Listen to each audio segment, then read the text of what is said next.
Bienvenue sur le rocher. Tu as sûrement déjà entendu « Waouh, j'ai senti la présence de Dieu ». Ou peut-être que toi dans ton coin tu t'es déjà demandé « Pourquoi moi je ressens rien? Est-ce que j'ai un problème? Est-ce que Dieu m'a oublié ?»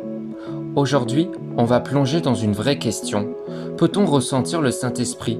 Et surtout, est-ce que ressentir veut toujours dire rencontrer? Voyons cela ensemble. Dans la Bible, il y a eu des moments puissants, presque physiques.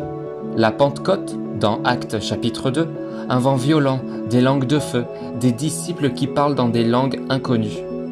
Dans Paul, Actes chapitre 9, terrassé par une lumière, aveuglé, saisi dans tout son être, le Saint-Esprit peut se manifester par des larmes inexplicables, une chaleur intérieure, une paix soudaine, une conviction fulgurante. Mais attention, Dieu n'est pas une sensation.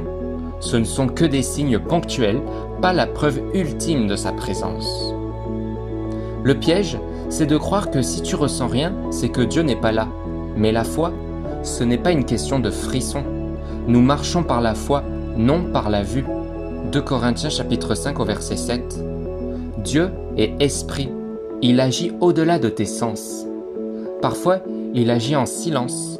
Parfois, c'est dans le calme, la lecture d'un verset, une pensée subtile que l'esprit parle.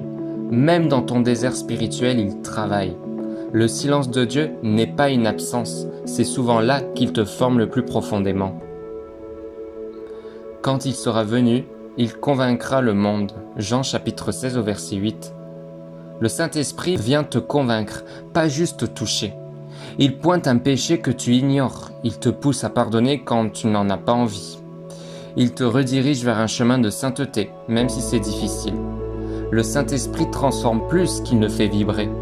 Il ne cherche pas ton émotion du dimanche, mais ta transformation du lundi au samedi. Comment reconnaître son action en toi? Tu ne ressens peut-être pas de feu ou de frisson, mais regarde ces signes. Tu ressens une conviction de péché, sans que personne ne te le dise. Tu expérimentes une paix surnaturelle, même dans la tempête. Tu as soif de lire la parole, de prier, de te rapprocher de Dieu. Tu deviens plus sensible au bien, au mal, à ce qui plaît au cœur de Dieu. Le fruit de l'esprit, c'est l'amour, la joie, la paix, la patience, comme il est dit dans Galates chapitre 5 au verset 22. Ce sont ces fruits-là, pas les sensations, qui confirment la présence du Saint-Esprit en toi.